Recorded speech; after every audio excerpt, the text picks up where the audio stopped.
Assalamualaikum warahmatullahi wabarakatuh. Perkenalkan, nama saya Uri Septiana, NPM 206110044. Saya dari Prodi PPKN semester 2. Di sini saya akan memaparkan tentang hukum perdata, salah satunya hukum perceraian.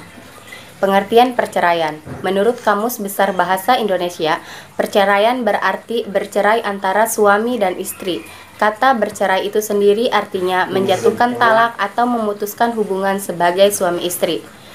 Menurut KUH Perdata pasal 207, perceraian merupakan penghapusan perkawinan dengan putusan hakim atas tuntutan salah satu pihak dalam perkawinan itu berdasarkan alasan-alasan yang tersebut dalam undang-undang.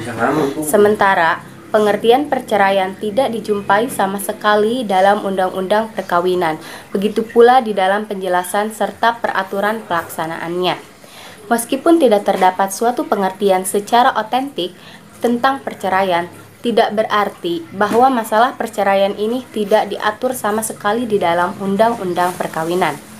Bahkan, yang terjadi justru sebaliknya, pengaturan masalah perceraian menduduki tempat terbesar. Hal ini lebih jelas lagi apabila kita melihat peraturan-peraturan pelaksanaannya. Beberapa sarjana juga memberikan rumusan atau definisi dari perceraian itu sendiri.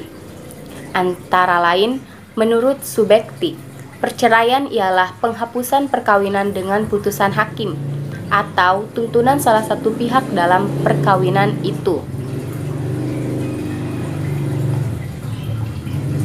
Pengertian perceraian sendiri dalam KHI secara jelas ditegaskan dalam pasal 117 yang menyebutkan bahwa perceraian adalah ikrar suami dihadapkan sidang pengadilan agama yang menjadi salah satu sebab putusnya perkawinan.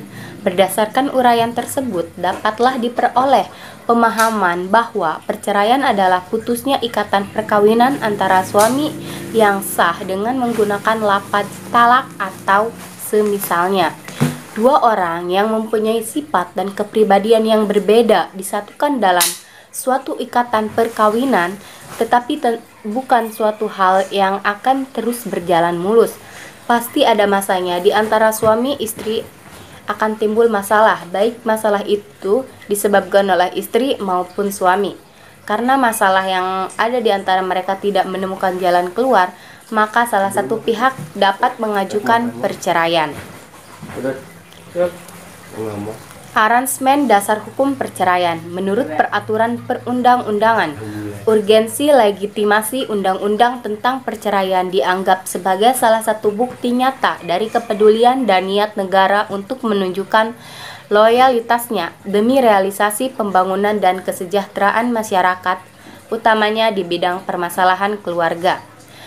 Berangkat dari hal tersebut, kelahiran Undang-Undang 1974 tentang perkawinan belakangan ditenggarai sebagai dasar hukum perceraian di Indonesia yang disesuaikan dengan kebutuhan konsumsi hukum masyarakat dan kemudian diadopsi dalam praktik perceraian di ranah pengadilan.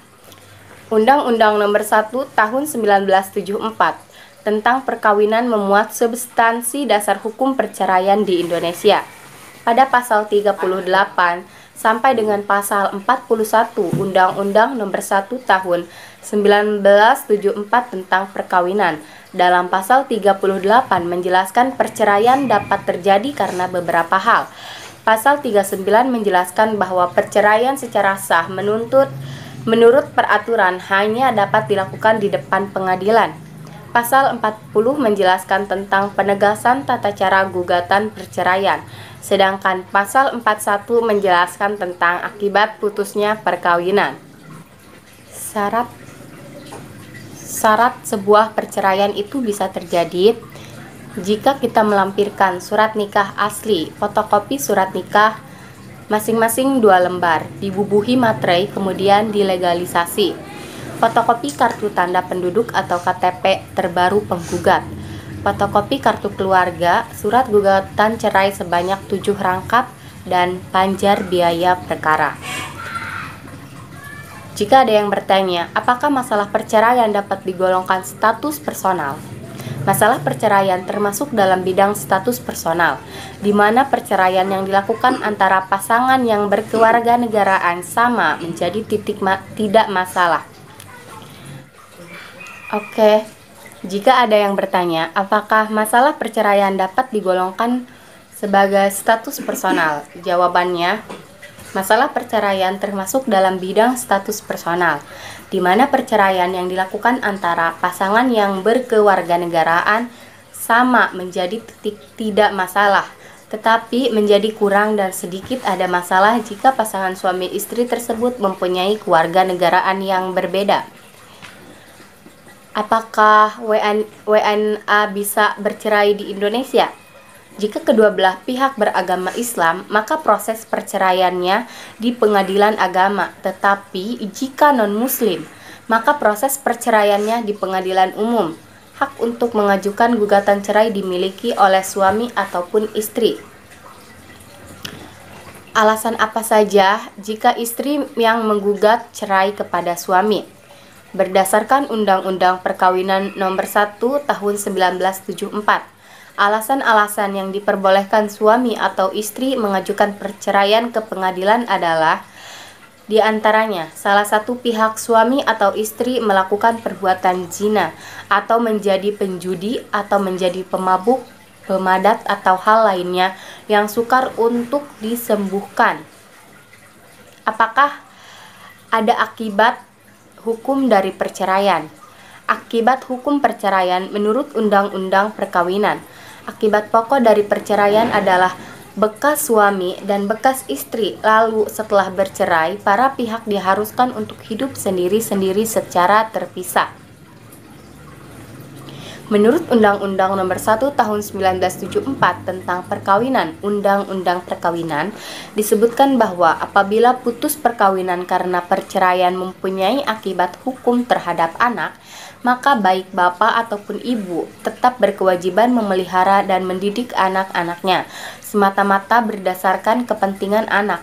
Bila mana terjadi perselisihan mengenai penguasaan anak-anak, pengadilan memberikan keputusannya.